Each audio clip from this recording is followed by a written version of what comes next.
On a une date pour partir. C'est quand?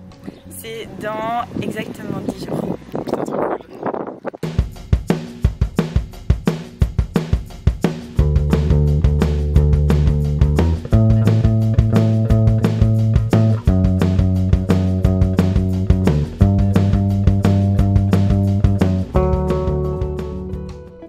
Pour se soulager de la chaleur étouffante et des journées passées dans les cales du bateau, une manière de se soulager était pour Charlotte une certaine danse de la joie. Il faut faire comme ça. Inspirez quand tu montes. Continue, continue. En ce qui me concerne, c'est plutôt le milieu aquatique qui m'attirait. Et donc, j'allais souvent me baigner dans le chenal de Port-Napoléon. Et bientôt, j'ai découvert qu'il n'y avait pas que de l'eau dans le chenal. Qu'est-ce que c'est, Charlotte? C'est censé être des palourdes, mais c'est pas des palourdes. Parce qu'on en a trouvé des autres, mais bon, ça c'est des coques, je crois que ça s'appelle. C'est des coques, et puis après on a encore d'autres trucs.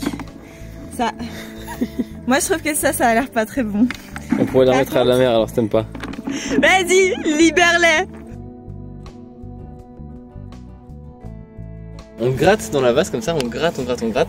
Quand on sent des trucs durs, des coquillages, on sort, on essaie de voir s'ils sont bons. Et en fait il y a plein de coquillages qui sont déjà morts, donc dès qu'on appuie un petit peu pour les ouvrir, ils sont pleins de sable. Ceux-là on les rejette et on continue de chercher jusqu'à ce qu'on en trouve des comme ça, des bien durs. Et après il faut trouver une bonne petite sauce pour les préparer. Miam miam miam miam miam miam. C'est une première, on goûte les palourdes qu'on a ramassées nous-mêmes. Je viens d'en goûter une, moi j'ai bien aimé personnellement. J'attends de voir ce que Charlotte dit. D'abord une palourde. Une palourde ça... Oh. Charmant chef. C'est trop bon. Yes. À côté d'avoir mangé des palourdes, cette semaine, on a principalement travaillé sur la mécanique. La mécanique est un chantier en particulier que je ne vous ai pas vraiment montré dans les vidéos précédentes, car il s'est étalé sur plus d'1 mois. Charlotte est drôlement embêtée. Le cache du moteur ne va pas dans sa place. Attends, mais je comprends plus. Mais comment ça se fait? Attends. Mais c'est parce qu'il est à l'envers, Charlotte. Mais oui, mais comment c'est possible de l'avoir mis complètement à l'envers? Comment t'as fait? Je sais pas. Ah, c'est un miracle de l'histoire de l'humanité. Non mais je comprends pas quoi. Oh.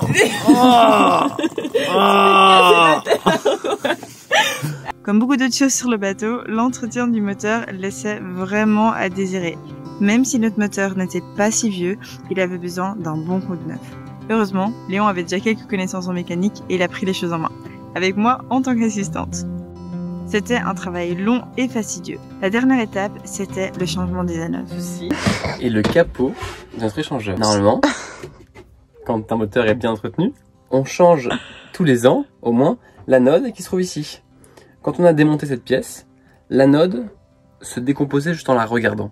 Donc maintenant, la pièce en bronze, qui est normalement une vis pleine ici, est complètement grippée à l'intérieur, on ne peut plus la défaire. Et si on doit racheter la pièce, c'est ça qu'on essaie d'éviter, elle nous coûte 200 €. 200 €.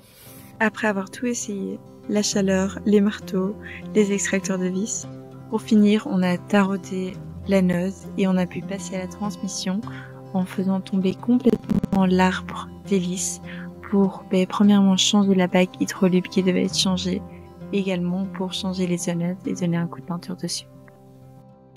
Et puis, il était enfin temps d'essayer de redémarrer le moteur.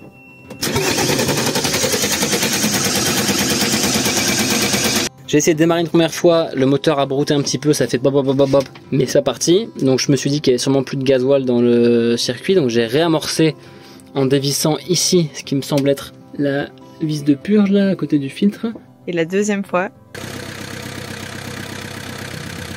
Pas compliqué la mécanique. Léon, il est trop fort! Après, pour vraiment finir la mécanique, on s'est aussi occupé de notre moteur hors bord, donc le moteur qui va sur l'annexe. On a eu de l'aide d'un ami du port qui s'appelle Nathan, qui est venu donner un coup de main à Léon pour démonter un peu tout ça et pour le remonter. Après 2 jours sur le moteur hors bord et plus d'1 mois sur le moteur, nous voilà maintenant munis de 2 moteurs qui fonctionnent très bien. Je suis désolée du petit retard qu'on a eu depuis la dernière vidéo. J'ai eu quelques problèmes techniques de mon côté avec mon ordinateur, mais je vous fais plein de bisous et on se retrouve la semaine prochaine pour une nouvelle vidéo.